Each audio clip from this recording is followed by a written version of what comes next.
Boa noite, gente. Uma satisfação muito grande estar aqui novamente. Vamos aproveitar bem o nosso tempo para a gente aprender bastante juntos. Eu vou começar com a primeira pergunta, que eu acho muito interessante, que é a seguinte: como eu faço para mudar a minha frequência e parar de ouvir espíritos? Como distinguir os bons dos maus? Aqui nós temos que conceituar algumas coisas primeiro. A primeira questão é sobre mediunidade. Se a pessoa está ouvindo, ela é clareaudiente. Se ela vê, ela é clarividente. Então, como é que a gente faz para a gente entender que fenômeno é esse, como tratar esse fenômeno e como fazer o que ela está perguntando aqui? Então, nós temos que dividir a resposta em duas partes. A primeira é que a casa espírita, a doutrina espírita, a filosofia espírita, é o melhor lugar para a pessoa conhecer mediunidade. Mediunidade não é nada místico, mítico, não tem nada disso. Mediunidade é uma faculdade humana que nos permite comunicar com os espíritos que não estão encarnados. Quem conhece ou já ouviu falar em reunião mediúnica, reunião de desobsessão, vai ver isso toda semana. É uma coisa comum dentro da doutrina espírita. Por que as pessoas sofrem tanto com isso? Porque não tem conhecimento. Mediunidade, a pessoa precisa estudar, precisa se educar. Se educando, ela vai começar a entender qual que é o processo da mediunidade dela própria. E aí ela vai começar a entender e a educar essa mediunidade com esses fenômenos que ela escuta, que ela vê, vão sendo trabalhados e vão sendo levados para o ambiente correto e o horário correto, que seria dentro da casa espírita, nas reuniões de desobsessão ou nas reuniões de passividade normal, vamos dizer assim, que são as reuniões que a gente faz e que as pessoas, num ambiente controlado, com a gente chama de dialogador, que é a pessoa que controla as reuniões, vai aos poucos educando. Então esse é um ponto. Se alguém aqui tiver qualquer desse tipo de sintoma, procure a casa. Não fique assustado, não fique achando que está vendo fantasma, não é nada disso. É a faculdade da mediunidade. E como é que você sintoniza com esses espíritos? É porque você está com a frequência baixa. Os pensamentos são muito poderosos, né? A gente está desenvolvendo lá no Janadac o estudo do Consolador, e ontem nós falamos por 1 hora só sobre a influência do pensamento nas nossas vidas. Então, porque, gente, tem uma lei da física que fala que 2 corpos não cabem no mesmo espaço ao mesmo tempo, não tem? 2 pensamentos não cabem no mesmo cérebro ao mesmo tempo. Então, se a pessoa está com o pensamento ruim, com dificuldade, com pensamentos muito baixos, com energia muito baixa, ela vai conectar com os espíritos que estão na mesma frequência. Qual que é a solução disso? Oração, mentalização, trocar o pensamento ruim por pensamentos bons, treinar a própria mente, treinar o próprio cérebro. Olha o que eu vou falar aqui: nós não somos a nossa mente, nós temos o espírito por trás da nossa mente. E o que acontece hoje, via de regra, quando você vê casos escabrosos de tudo quanto é coisa que vocês imaginarem de ruim, é porque as pessoas estão dominadas pelas próprias mentes delas. Estão dominadas por pensamentos ruins. E as ações, elas vêm por consequência. Então, se tudo que eu estou falando aqui, qualquer pessoa se identificar, a casa tem estudos para aprimorar isso tudo. Começar a conhecer a doutrina espírita, estudar bastante, mudar a frequência, mudar essa energia, mudar esse pensamento, que a pessoa vai ter condição de separar o que é bom do que é ruim. Ela pergunta sobre como é que ela vai distinguir. Se você está com pensamento ruim, você está com a frequência muito baixa, você vai sintonizar com espíritos ruins. Isso é lei da natureza. Se você sintonizar com uma frequência mais alta, com mais sentimentos bons, com mais alegria, com mais sentimentos de caridade, de compaixão, esses espíritos que estão em baixo nível não vão sintonizar com você. E tudo isso que eu estou falando é teoria e prática de quem convive dentro da casa espírita. Então, se alguém tem sinal de mediunidade, se alguém se identificou com o que eu falei aqui, procure a casa, tenha ali fora o roteiro dos estudos e procure saber se é o seu caso e procure estudar, que a vida vai melhorar bastante. Boa noite a todos. A pergunta, ela tem uma conexão com a que você recebeu, Humberto. Então, vamos fazer uma complementação do raciocínio que você desenvolveu. A pessoa perguntou o seguinte: o médium começa a atrair pessoas com precisão de ajuda. Se dá por qual motivo? O que fazer? Pela lei da sintonia que Humberto comentou, que nós, pelo pensamento e pelos desejos, atraímos e também, de certa forma, influenciamos, nós estamos mergulhados no mar de pensamentos. A nossa, igual Humberto comentou, a nossa mente é muito poderosa. Então, o espírito imortal, ele tem guardado em si, na sua mente, todas as vivências, todas as experiências. E, portanto, nós somos herdeiros de nós mesmos.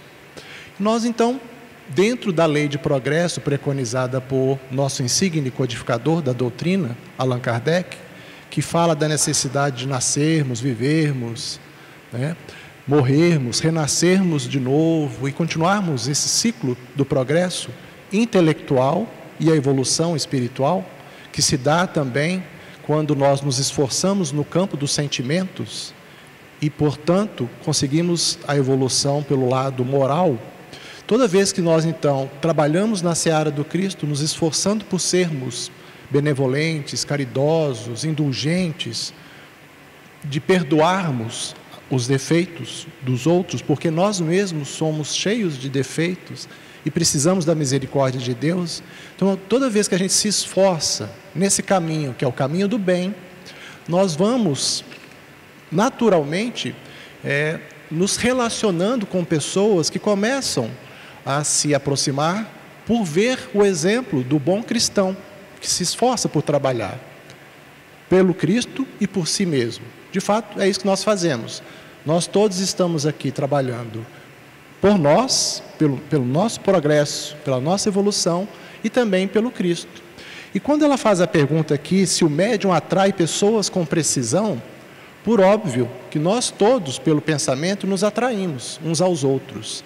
E o médium, por ele ter essa condição de ostensividade, né, então quando o Humberto falou aí da clareaudiência, né, da clarividência, então as percepções extrasensoriais de um médium ostensivo, que por ter essa ostensividade por si só, já indica muito a necessidade de nós todos, nós todos somos espíritos que nos utilizamos atualmente do corpo como instrumento de manifestação.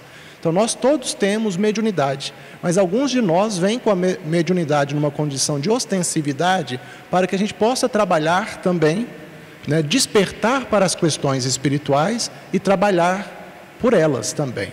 Então, quando as pessoas percebem outros espíritos ou outras pessoas se aproximarem dele, que é um médium ostensivo, é óbvio que evangelizar-se a si mesmo, como Humberto falou, o desenvolvimento da mediunidade se dá pela evolução e pela busca de evangelizar-se a si mesmo. Então, a partir do momento que a pessoa está se esforçando, em todos os dias, despertar, agradecer a bênção da vida, agradecer a oportunidade de crescimento e de trabalhar. Então, quando nós temos essas situações se apresentam para a gente, de pessoas nos procurando, que a gente possa dar o bom exemplo, que a gente possa dar os conselhos, repassar esse sentimento de alegria que o Humberto comentou, né? Alegria de viver, que a vida realmente é uma bênção, que a gente possa transmitir coragem, fé em momentos melhores que virão mediante o esforço também de autotransformação, que todos nós devemos empreender. O caminho não existe outro caminho na busca pela evolução, na busca pela felicidade, que não o trabalho do bem, né? Então, por qual motivo? O que fazer? É isso, nós oferecermos uma palavra amiga, um ombro amigo, acolhermos. Às vezes, não é nem falar, mas é chorar. ter empatia, chorar com a pessoa, né? Quando às vezes uma mãe perde um filho de uma maneira drástica, né? Então, nesses momentos, você não tem que ficar falando muito, você tem que se condoer, ter empatia pela pessoa e, de alguma maneira, transmitir para ela com a doutrina espírita, ela oferece muitos conhecimentos, mas também consolação. Então, e no momento oportuno, usando da perspicácia necessária num relacionamento, né, no momento de diálogo, que a gente possa buscar fazer o bem, e essa é a prática, é o que também Allan Kardec nos fala, que fora da prática não há salvação, né? Antigamente, entendia-se que fora da igreja não há salvação. Hoje, nós sabemos que não é assim, é fora da caridade não há salvação. Individualmente, como coletivamente. Quando todos nós nos despertarmos para a necessidade de fazermos o bem diuturnamente, a gente vai ver uma rápida transformação, vamos dizer assim, no tecido coletivo da humanidade, não só do Brasil, mas de todos os países, nos tornando mais espiritualizados, nos tornando cristãos e pessoas que estarão na prática do bem. Então, assim a gente consegue fazer essa transformação, essa transição para um mundo de regeneração. Eu ia ler outra, mas você me deu a dica, a deixa para uma pergunta. Posso ler o Evangelho do Espírito? Ah, não, nessa não, é aqui. A regeneração que estamos prestes a passar é uma forma de apocalipse? Eu confesso que eu nunca tinha ouvido falar em apocalipse nessa conjuntura aqui. Gente, o que é um mundo de expiação e provas?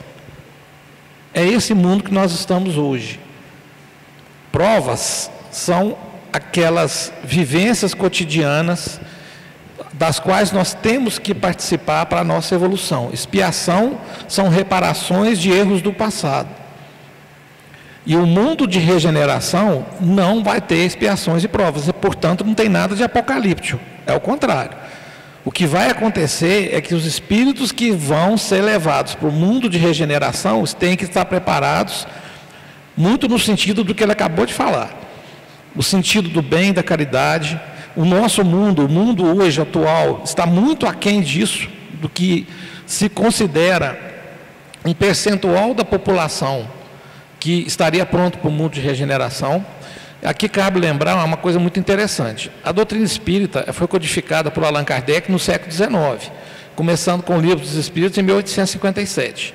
Mas não é porque ela tem 200 anos que ela não está atualizada, e nós temos que atualizar o nosso pensamento, porque o mundo está evoluindo. E mesmo que a filosofia espírita, a base da doutrina espírita, que é maravilhosa, seja a base de tudo para a gente viver, o mundo atual precisa ser enquadrado nesse tipo de situação. Vamos dizer, por exemplo, uma coisa que eu gosto de falar muito, sobre preconceito. Preconceito até na casa espírita. Hoje nós temos que falar de transfobia dentro da casa espírita. Nós temos que falar muito de xenofobia. A aporofobia não existia, que é aquela preconceito contra morador de rua, contra pobre. Então, todos esses conceitos que a doutrina espírita nos faz, nos preparam para que no futuro a gente busque um mundo melhor. Imaginem um mundo sem expiação e provas. Um mundo onde a dor, ela praticamente desaparece. Mas para a gente merecer esse mundo, a gente tem que fazer a nossa parte. A casa espírita é a base de tudo para que você faça a sua reforma íntima e procure se melhorar. Porque se melhorando, você melhora quem está perto de você. Estudando, desenvolvendo, melhorando o entendimento, trabalhando conceitos de caridade, fraternidade, justiça, bondade, honestidade dentro da casa espírita, nós vamos estar nos preparando para esse mundo de regeneração. E que de apocalíptico não tem nada. Pessoal, se vocês quiserem fazer perguntas, fiquem à vontade, tá? Nós temos aí o pessoal com os caderninhos para anotar. Boa noite. Quando o filho teve pais que morreram, suicidaram e eram usuários de drogas, existe a possibilidade do filho ser usuário também? Ele pode ter uma carga negativa devido aos atos que cometeram, o que preciso fazer para ajudá-los? Obrigado. Bom, quando você, numa condição reencarnatória, renasce num lar em que os pais, né, que são os nossos tutores, eles apresentam condições ainda muito apegados, né, ou às coisas da matéria, ou às vezes muito ainda imaturos espiritualmente, nada acontece sem uma programação prévia. Então, se eu reencarno num lar desse, por óbvio, pelo vínculo de existências anteriores entre os meus pais e eu, né, a gente se reencontra. O lar é o cadinho purificador. É ali que se reencontram afetos e desafetos do passado.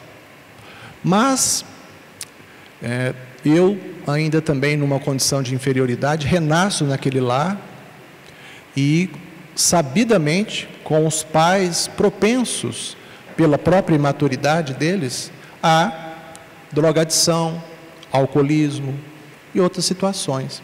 Então, a espiritualidade superior, quando prepara conjuntamente conosco uma reencarnação, tudo isso está dentro das probabilidades, está dentro do projeto reencarnatório, cada indivíduo que é esse ser imortal, que renasce e passa a assumir uma nova personalidade, tem um perfil psicológico, e a espiritualidade superior sabe disso. Então, nos reúne novamente no mesmo lar, com essas propensões, as viciações. Então, se eu renasço ali, não é por acaso, nada acontece por acaso. Então, há uma necessidade do espírito reencarnante de estar se reunindo novamente com aquelas pessoas. Aí, se eles, dentro do uso do livre-arbítrio, mais uma vez reincidem, né, no erro de fazer essa fuga da realidade, muitas vezes a gente pode analisar dessa forma: uma pessoa que constantemente ela faz uso de drogas, ela está fazendo uma fuga das dificuldades, das vicissitudes, né, por condições as mais diversas, questões traumáticas, difícil. Cada caso é um caso, então a gente não pode ficar fazendo conjecturas, né, mas generalizando só para buscar o entendimento e caminhar para a conclusão aqui da resposta, é isso. Então a gente é reunido novamente. Os pais poderiam se abster de fazer o uso, mas pela imaturidade espiritual reincidem. E o filho, que a gente sabe, né, o Cristo nos ensinou a Boa Nova, o Evangelho, né, como enviado de Deus, e ele muito mais pregou, exemplificou e também verbalizou, mas acima de tudo foi pelo exemplo. E nós sabemos que o exemplo arrasta.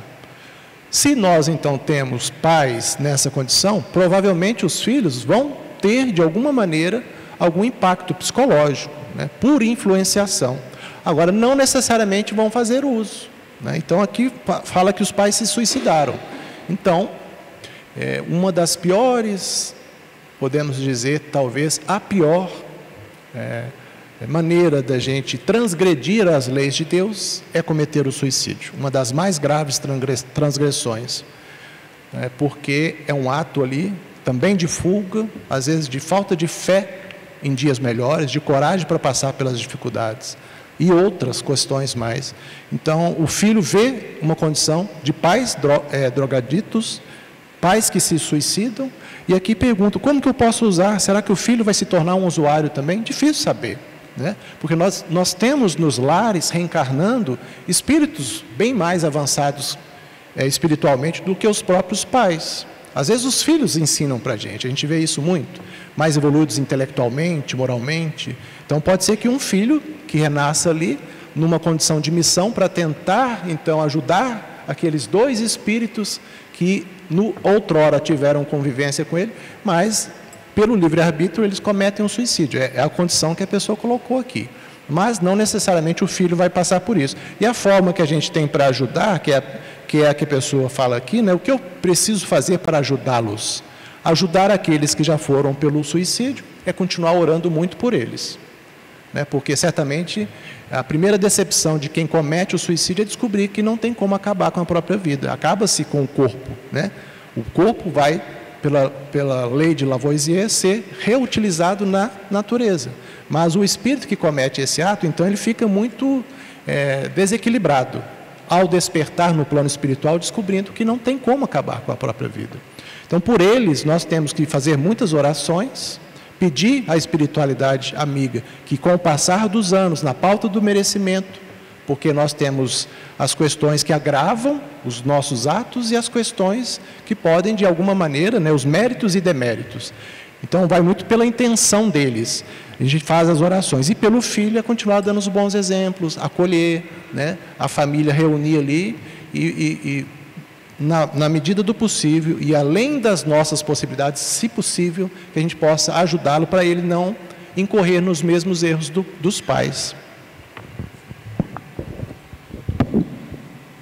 Tem uma pergunta muito interessante aqui e que tem a ver com o que eu falei da evolução dos tempos e da doutrina espírita também evoluindo nos tempos. É possível uma criança nascer com depressão? Se sim, por quê? Olha que pergunta mais interessante. Isso, 100 anos atrás, era impensado, né? E, por coincidência, eu pesquisei sobre isso e é possível, sim, a criança nascer com depressão. E tem a ver, muitas vezes, com situações subconscientes que ela viveu no passado, principalmente até os 7 anos, que é o período de transição da reencarnação, quando a criança ainda está assim, passando de uma vida para outra. E vocês podem pesquisar depois, quem tiver vontade de achar interessante, a quantidade de casos de crianças que lembram de vidas passadas. E que à medida que vai chegando perto dos 7 anos, esses sentimentos vão sumindo, essas lembranças vão sumindo. E a criança, ela não manifesta muitas vezes a depressão, gente, igual um adulto, com tristeza, de cama, que não consegue levantar, não tem ânimo para nada. A criança manifesta por irritabilidade, comportamento agressivo, comportamento hiperativo e antissocial. Então, esses fatores que eu falei podem ser causados por uma depressão congênita que a criança nasceu com ela. Olha que coisa interessante, né?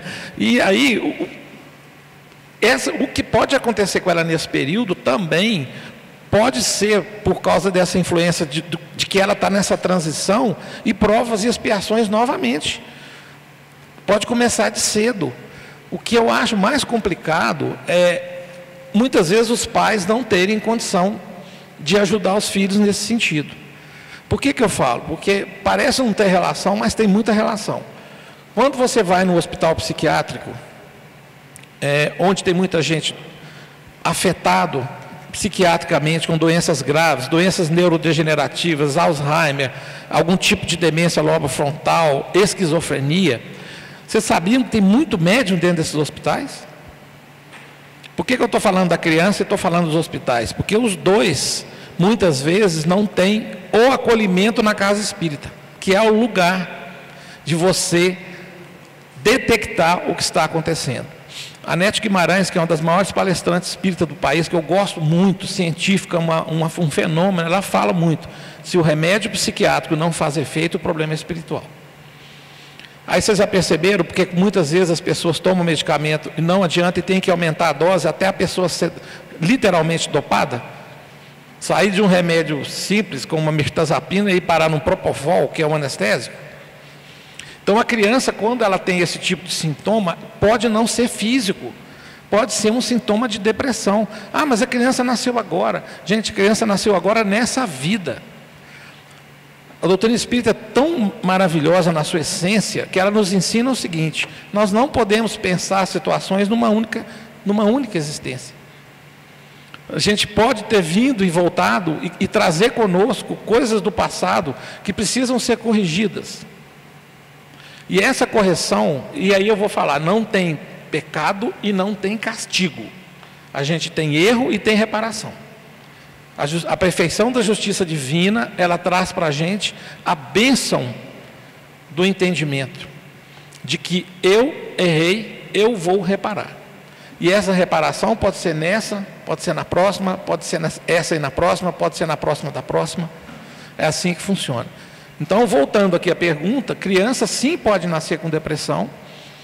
E geralmente, quando você tem o hábito de levar para a evangelização, levar na casa espírita, tomar passe, você pode acalmar esses sintomas. Porque muitas vezes os sintomas não são físicos, eles são espirituais.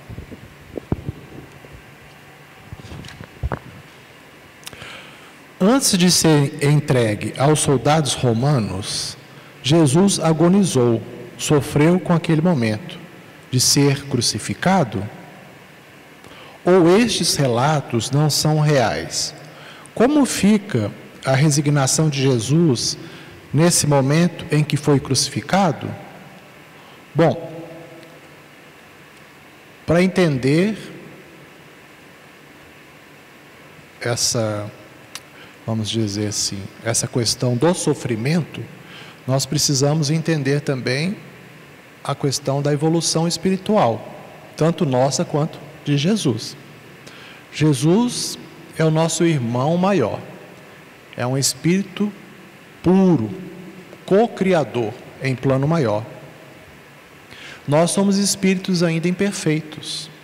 Então, para nós, o sofrimento, ao nos depararmos com várias situações da vida e também ao remontarmos à época, né, do Gólgota ali e da crucificação, nós vamos analisar aquele acontecimento pelo nosso ponto de vista, né? Então é por óbvio também que a gente tem essa impressão de que o Cristo, né, ele agonizou, que foi a palavra que a pessoa usou aqui, assim, mas isso é uma forma da gente tentar entender. Mas quando a gente vai buscar a compreensão dentro da doutrina espírita de que o espírito é um ser imortal, que faz a sua jornada de evolução de maneira atemporal, né, que para o espírito, tempo é bem relativo. Para nós, uma necessidade de marcar a transição dos acontecimentos da vida humana. Mas espíritos de alta envergadura, espíritos puros, a questão do tempo para eles é irrelevante, não existe impacto do tempo. São espíritos que estão há bilhões de anos na jornada de evolução, do momento da criação, quando nós saímos das mãos de Deus, né? Então o princípio inteligente faz a sua jornada pelo determinismo divino, adentra depois de bilhões de anos ao reino nominal, e adentrando ao reino nominal, até atingir o reino angelical, são outros bilhões de anos. Então o Cristo, que é um espírito, é um governador espiritual de um planeta, de um orbe terrestre, e ele é o governador da humanidade que vive neste mundo, é um espírito com condições, para nós ainda difícil, de conseguir fazer uma compreensão de toda a amplitude da evolução dele. É um espírito que consegue retirar de uma nebulosa solar poeira, né? Ele consegue retirar ali todos os elementos necessários, além da poeira também. Quando você retira de uma nebulosa solar, você retira poeira, você tira gases e várias substâncias, né? Então o espírito dessa envergadura tem condição, juntamente com seus prepostos, engenheiros siderais, condição de construir um orbe terrestre, de projetar a eclosão da vida num planeta como o nosso, o período cambriano, né, que houve uma explosão da vida aqui. Então, com toda a diversidade de espécies, até chegar o momento de desenvolvimento do ser humano. Então, esse elo perdido que a ciência não consegue entender, foi todo projetado no plano espiritual por um governador espiritual, por um espírito dessa envergadura. Então, tudo isso teve um planejamento. Então, quando a gente fala aqui que ele sofrimento para ele é diferente. Ele havia prometido para os exilados, né, capelinos, há 13 mil anos atrás, quando nós vamos observar no livro A Caminho da Luz de Emmanuel, uma humanidade que vivia em outro orbe terrestre, em outra constelação, na constelação do Cocheiro, a 42 anos-luz de distância do planeta Terra. Então, naquele mundo, o Cristo de lá falou assim com o nosso Cristo daqui: essas pessoas que estão vivendo aqui já estão, de alguma maneira, prejudicando a transição para um mundo de regeneração, né? Aquele mundo próximo à capela. Então, o Cristo de lá comentou com o Cristo de cá, e o Cristo falou assim: me envie eles, eu vou tutelá-los, e eu vou recebê-los e vou prometer para eles que um dia chegará em que eu também vou encarnar, que eu vou assisti-los e vou ter com eles pessoalmente. Então foi isso que o Cristo fez quando então ele recebeu 13.000 anos atrás, mandou os seus missionários. A história da humanidade é repleta, tanto no Oriente quanto no Ocidente, né, de espíritos missionários que vieram conduzir a humanidade terrestre para a transição daquele período muito arcaico, primitivo, dos homens das cavernas, até chegarmos na época que o Cristo veio encarnar, que a gente já fez um avanço muito grande ali. Então, vocês imaginem um espírito dessa envergadura. Se para ele que havia prometido que estaria conosco pessoalmente, inclusive prometeu para os capelinos isso, se ele sofreu como a gente entende que ele sofreu, entendeu? Então é importante, é só assim, é óbvio, né? Tristeza por ver que a gente não estava ainda retribuindo, porque a gente não tinha despertado, porque a gente ainda fazia muitas coisas erradas. Essa tristeza, claro que, mesmo um espírito puro, ele passa por momentos assim, mas falar que ele sofreu, a dor física é uma coisa, a dor moral é outra. A dor moral o Cristo não tem, porque é um espírito puro. Agora, a dor física, ela repercute na alma, no espírito. Mas um espírito assim, a gente tem que relativizar a questão do sofrimento quando a gente tenta entender aquele momento da crucificação. Tem uma pergunta muito interessante aqui, que eu vou até conceituar algumas coisas para responder. Estou começando a conhecer a doutrina espírita, mas também gosto muito de rezar o terço católico. Tem algum problema nesse caso, se frequentar e orar o terço? Muito interessante, né? Vocês sabiam, gente, que se não é a única, é uma das poucas doutrinas, filosofia e religião, como queiram chamar, a doutrina espírita é totalmente inclusiva? Alguém já pensou nisso? O que é uma doutrina inclusiva, gente? Ela inclui qualquer pessoa sem preconceito debaixo dos seus conceitos, da sua filosofia, dentro das suas casas. Não cabe na doutrina espírita nenhum tipo de preconceito. O que nós temos visto ultimamente é muita homofobia, muito racismo e outros tipos de preconceito em púlpitos. E aqui vai a separação e o respeito a qualquer religião. Mas se você, às vezes, tem uma dessas características, né? Ou você tem uma orientação sexual diferente e chega em vários lugares desses, você é recebido com preconceito quando é recebido. Eu sou espírita e quando eu vou em igreja católica para algum evento, eu não falo que eu sou espírita, por medo da reação. Nós não. Pode chegar qualquer um aqui. Nós temos que respeitar, nós temos que amar. Nós falamos do Cristo, nós temos que viver o Cristo. O Cristo é para ser vivido. As lições do Cristo têm que estar dentro do nosso coração. As atitudes têm que ser de caridade, fraternidade, acolhimento, sem julgamento. Por isso que essa senhora, ela pode rezar o texto da forma que ela quiser. Só que eu tenho algumas ponderações, algumas questões. Quando ela começar a estudar a doutrina espírita a fundo, vai haver um conflito de muitas coisas. E outra coisa, gente, rezar o terço é rezar, orar, conectar com Deus ou repetição? Não tem conexão com repetição, não tem. Eu vou repetindo, a minha cabeça está lá na rua, eu estou lá no supermercado, eu estou pensando o que eu vou fazer, mas eu não tenho conexão. Não adianta. Então, se a pessoa rezar, se ela orar, tem que ter essa conexão. E eu falo por que a pessoa, quando entra na doutrina espírita, e eu fiquei em igreja católica por 45 anos, então eu falo com conhecimento de causa. Porque eu procurei alguma outra coisa, não sei se é o caso dessa senhora, porque não tinha minhas dúvidas esclarecidas. Era muito mistério e pouca resposta. Aí, num belo dia, em 2010, eu entrei no Joana d'Arc e não saí nunca mais. Porque à medida que eu fui estudando, porque a doutrina espírita é assim, você abre a primeira porta. Aí quando você chega na primeira porta tem 2. Aí depois das 2 tem 4. É uma coisa maravilhosa. Principalmente por causa da reencarnação. Que muitas vezes as pessoas não pensam na importância que tem a reencarnação. Principalmente para sanar os mistérios. A gente falou aqui agora há pouco de criança com depressão, gente. Se você não tem um conceito de reencarnação, de multiplicidade das existências, da existência de Deus, da imortalidade da alma, como é que você vai explicar certas coisas? Aí essas coisas se tornam mistérios. E os mistérios sem resposta vão levando a um vazio. Eu costumo brincar o seguinte, para mim o único mistério que existe na doutrina espírita é Deus.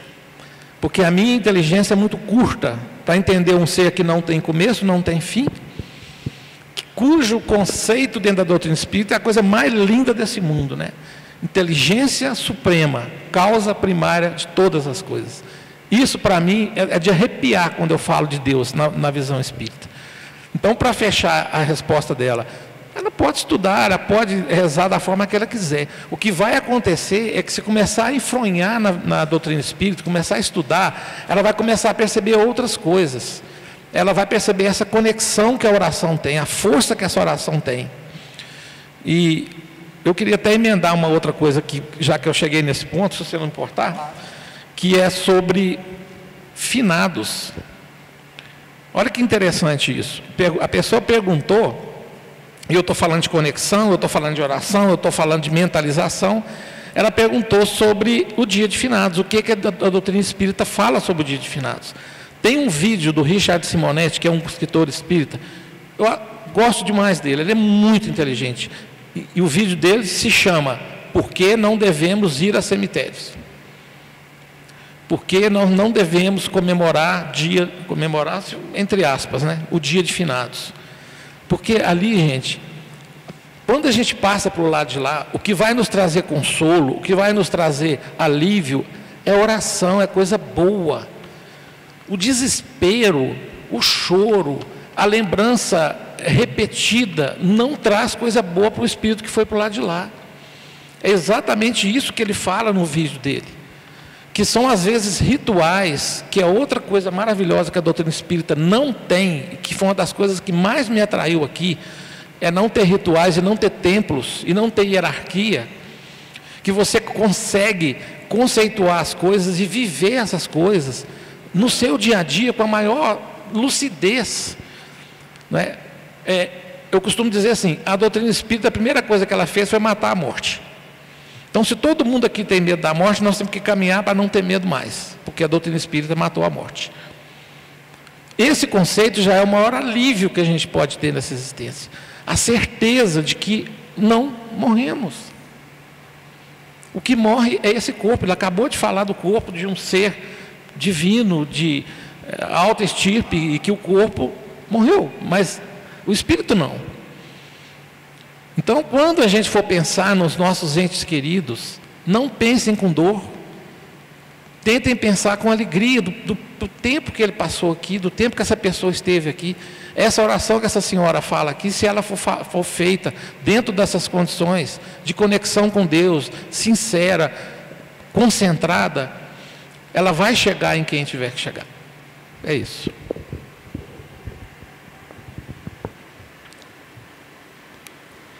O nosso chefe ali falou que a gente só tem direito a mais uma pergunta. Marcelo. Por que Jesus só teve homens como apóstolos? Discriminação da mulher? Bom, a gente sempre tem que analisar o contexto, né, da época. Nós, naquele momento da humanidade, há 2000 anos atrás, vivíamos um período patriarcal. Já houve na história da humanidade um período matriarcal, onde milhares de anos atrás admirava-se as mulheres pela capacidade, pelo dom de gerar a vida. Passaram-se esses milhares de anos, as sociedades foram, né, em períodos que se alternaram entre períodos em que se admirava aquela pessoa que era o ancião da tribo, depois passou a se admirar aquele que era o mais forte, porque ele ia guerrear com as outras tribos. Então foram vários períodos de aristocracia em que o poder foi exercido pelos mais fortes e pelos homens. Então, no contexto da época de Jesus, era um período patriarcal. Então, a gente imagina o planejamento do Cristo, né, preparando-se para encarnar. Observem, encarnar. A única vez que o Cristo encarnou neste planeta, neste mundo, foi há 2000 anos atrás. 2000 e poucos anos, né? 2024. Ele encarnou e veio ter conosco. Mas no seu planejamento, entendendo o contexto da época, era necessário. Como era uma sociedade patriarcal, né? Os hebreus ali tinham uma visão, né, que até de subjugação da mulher, que ela tinha ali algumas, vamos dizer assim, tinha algumas obrigações. Era o conceito da época. Felizmente isso passou, isso é passado. Hoje nós entendemos que, inclusive, a doutrina espírita nos fala que o espírito não tem sexo, né? Se hoje eu reencarno como homem, né, provavelmente por ter o meu psiquismo ainda, ter participado de muitas guerras, eu ainda estou com predominância e necessidades, mas para a evolução do espírito, eu deverei necessariamente reencarnar em muitas reencarnações como mulher. Percebe? Então, a gente precisa entender que naquela época Jesus foi necessário, né, mas ele tinha Maria Madalena, ele tinha a própria mãe dele, né, um espírito superior. Então a gente teve ali o auxílio, ele teve o auxílio de muitas mulheres, Joana de Cusa, uma infinidade de mulheres, mas os 12 apóstolos que precisariam então estar viajando com ele, se deslocando de Jerusalém para Jericó e várias cidades da região, ele precisava, no contexto da época, que fossem homens mesmo, mas sem as mulheres ele não teria conseguido fazer tudo o que ele fez. E sem as mulheres, ele hoje, o Cristo sempre está conosco, nunca deixou de estar conosco. Quando as pessoas perguntam, o Cristo vai voltar? Ele nunca deixou de estar. Então não tem sentido essa pergunta, né? Ele só não terá mais necessidade de encarnar, né? De reencarnar, ele só encarnou uma vez conosco.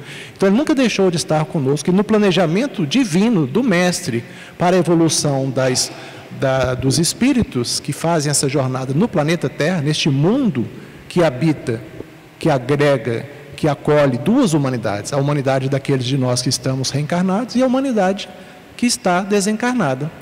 Poucas décadas atrás nós estávamos desencarnados, daqui a algumas décadas nós também iremos estar desencarnados. Então são duas humanidades que interagem o tempo todo entre si, e a necessidade então de ter homens e mulheres, falando do psiquismo, da personalidade que cada um de nós está assumindo na atual existência, pela reencarnação, é a necessidade de todos nós estarmos trabalhando pelo Cristo. Um sem o outro não consegue, né, superar as mazelas, as dificuldades. O papel das mulheres é muito importante. Na época não houve discriminação do Cristo, foi só uma questão mesmo do contexto da época. Deixa eu só falar uma coisa rapidinha para não comer. Eu lembrei de uma coisa que o querido Zé Amaral falou aqui, que um dia que a gente estava junto, porque se a pessoa for misógina ou se ela for homofóbica, ele virou e falou assim, isso aí já pariu muita criança.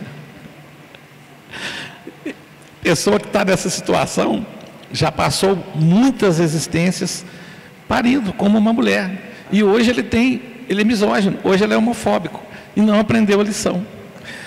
Bom, gente, encerrado o tempo, eu gostaria de agradecer para vocês e falar que nós estamos aqui à disposição, felizes de poder ajudar e que a gente é que mais aprende, né, nessas nossas jornadas aqui. Uma boa noite, muito obrigado.